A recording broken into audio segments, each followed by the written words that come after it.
Hey folks, welcome back. I have Kushagra Tibari here. He and I had an amazing conversation on Clay and the cool things we can do with it and GTM engineering as this new role altogether. Today, Kushagra is actually going to be showing us another demo of Clay and some of the other cool things you can do with the platform.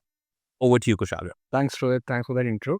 So last time, what we saw was a campaign targeted and a workflow targeted towards events. Today, what we're going to focus on is content, right? And again, the data source is LinkedIn in this case as well. Why we are fixated on LinkedIn for a couple of use cases is because this is something that was not possible. And that's where Clay really shines.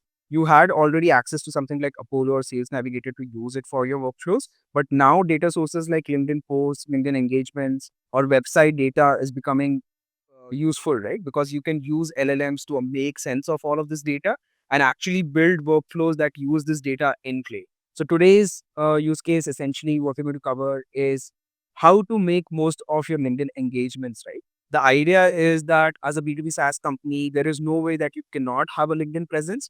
So you're probably already investing into content on LinkedIn. Maybe you are trying to build like a founder brand. Maybe you're trying to ask all of your team members to post on LinkedIn. You have invested so much money into doing that on LinkedIn, right? That is where the buyers are at, and that is where sellers are at in terms of B2B. Now, how do you make sure that you're getting the most out of your content? You have done all of this, you have invested resources, people into generating content, but are you tracking the engagements in your content, right? Maybe or maybe not. This workflow is exactly to do that. It is able to make sure that you find who are the people interacting with your posts and content, and are they a good fit into your ICP or not. So just to jump into the workflow, the first table that you're seeing, again, same as before, the job of the table is to get LinkedIn posts for a particular person. So as you can see, the table is called target profiles. I'm going to say the target profile is a team member. What you can also do, by the way, is target a competitor's profile, right? Maybe you want to target all of the engagements of your competitor. That is definitely possible to do. At the moment, I'm going to target, let's say, somebody who's in my team. Let's put Rohit's profile over here. I hope that's okay, Rohit. Totally fine. So as soon as I do that, you can see there's a formula column. What it does is it extracts the username from this profile. So I get Rohit's username over here. Why do I need Rohit's username? Because I am going to use that in an API. Again, the API to get the LinkedIn data that I'm using is this endpoint by Rapid API. In this case, I want to get posts by Rohit. So this is the endpoint that I'm using. And again, you would have seen I'm using this LinkedIn username.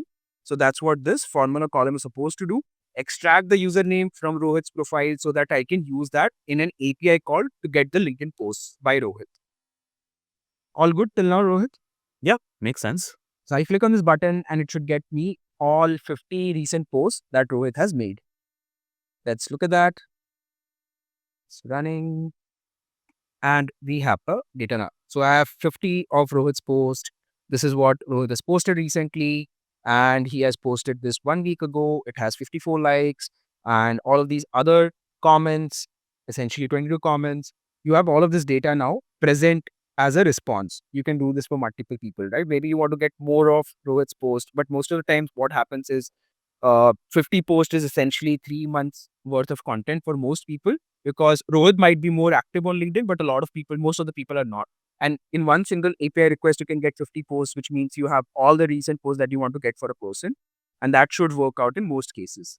So you simply put the LinkedIn profile of the person, click on this button, get all of their posts. The next thing is to get these posts into the next table and analyze it further, right? So the job of this table to get posts is done and I'm going to write it. This is a native functionality on Clay. What you can do is you can say that I want to get all of this data that I got from the API request into another table. So as you can see, I have mapped all of these things, right? I have mapped the post URL from the response to another table that I am sending this data into. That is the write post functionality because I want to move this data from this table to this table. Now, the job of this table is primarily just to focus on posts. So let's get our post to this table. I'll just click on this button and it will send all of my data to the posts table. You can see 50 rows created because we got 50 posts. Now I will have all of the posts present over here. I have the first post by Rohit. I can go here and use this URL to visit it. I have the exact text of the post that Rohit ended up making. And I also have when did he post this, what was the time, what is the like count, comment count, all of the details, right? The next step is essentially to figure out who are the people engaging with these posts, right? Uh, till now, what we've gotten is all the posts made by Rohit. Let's look at who are the people who are commenting on Rohit's post, or let's look at who are the people who are reacting to Rohit's post and reposting it. So again, three different columns making API request for three different purposes. For comments, I have a different endpoint. The concept is very same. I am going to say that for this URL of the post, give me all the comments. So what you're trying to get, in case if you're trying to get comments versus post versus reaction versus repost, the input will change on the basis of it. Because I'm trying to find comment for a particular post, I need to tell the API which post I'm looking at, right? To tell the API which post I'm looking at, essentially I'm using the unique identifier for a post, which is the URL in this case. And I'm sorting it by most relevant because comments could be either most recent comments or most relevant comment. I am right now getting the most relevant comments, and this is what it looks like. So this is the comment by somebody saying interesting framework. They really like Rohit's post, and we have the details of this particular person. So you have now gotten the engagements. You've gotten the reactions, comments, and reposts. The now next step would be pushing this data into another table, which is the people engaging table. Everything makes sense. So the goal of this is to actually, how do you end up growing your LinkedIn presence? Is that an outcome that we're going for here? There could be multiple ways to use this workflow. Like I mentioned earlier, maybe you have invested in content, but you're not capitalizing on the content because you're not tracking who are the people, right? Because at the end of the day, through this content, you are able to already build a presence in people's mind, right? So there is a warm connect. Now, how do you utilize that warm connect? Maybe there are, if you're trying to sell something, which in your case, you're not, but as a brand, as like a product owner, if you're trying to sell something as a product company, the people who are interacting with your content are showing some level of intent already, right? What you are publishing is resonating with them. So that level of warm connect you can capitalize on and build that relationship further. But you will be able to build that relationship only once you are able to track who are these people. And the way to do that is not manually by looking at your like count manually on LinkedIn, but using a system like this, which ends up doing all of that for you. Got it. Got it. Got it. No, makes total sense. And you can use this for your competitor, right? Maybe you're an early stage company in like a completely new category. Maybe you're making a DevOps tool and you have no presence on LinkedIn. You target like a DevOps company and see like what they're doing on LinkedIn and tap into their posts to figure out what kind of posts work in this segment really well, so that you can replicate that model of creating posts, right? Or you can tap into their engagements. You can see like who are the people engaging with the leadership or thought leadership content in your specific category on LinkedIn. So those kind of things, it is basically at the end of the day, a workflow is a tool for you to capitalize on. You can target multiple different things and do a lot of things. Either you can understand the great contents that can be created, tap into your competitors' engagement, tap into your own engagement. All of those things are possible. Interesting. Yeah, no, super duper powerful. The next thing that we want to do is get all of these engagements into the next table where we will qualify and just further use the data of people. So I've written these comments, I've written these reactions. Probably there were no reposts. That's why this said invalid. Let's move to the next table, right? This is the people table. This is essentially what we were trying to get to.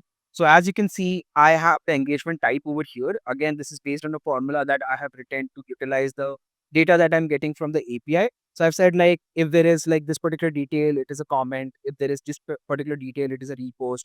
Otherwise, everything is the reaction, right? So I am using that, I am able to say like, these are the people who have commented, these are the people who have liked, and you can even go to like a further granular detail versus what is a like versus a praise, right? You can track those kind of things also, but that might not be relevant for us right now. We can, however, dive deeper into a comment and see what exactly is the comment. The next thing that we want to get to is who is this person who has commented, right? So we get their full name, we get their headline, what they regard themselves as, what they've said about themselves on LinkedIn, their LinkedIn URL that they commented. And same as the previous workflow, now we can go on to enrich their details. This is a native integration in Clay again that I'm using. What it does is it accepts the LinkedIn URL of the person as an input and then gives me all their LinkedIn details. So I provide the LinkedIn URL to this native enrichment and it just pulls out all of these details, right? What is the title? What org do they work at? How many connections do they have? How many number of followers do they have? Maybe you want to target people with certain amount of connections, right? So you can use all of those qualifying criterias as we had seen earlier over here as well. And the other thing that we're looking for is our ICP match criteria currently is that they should have marketing in their title. So what I have said is if the job title contains marketing, that is an ICP fit for me. But this is completely customizable. So you can look for whatever you want in terms of the job title, work experience, and the data that we have been able to source till now. Now, one last thing that I would like to show you that we had not gone over earlier is the waterfall feature. And Clay was one of the first few companies to bring this into the market. The idea is that being able to find the right contact information for people is really difficult. And since you have invested so much time into doing this, you found out who's the right person, which company do they work at, you have done all of this enrichment, people have sat down and built this workflow for you. But if you're not able to find the contact information of the person, what good is that information? Okay? So that is the last step of the process. And how you are able to maximize coverage is using something called a waterfall in Clay.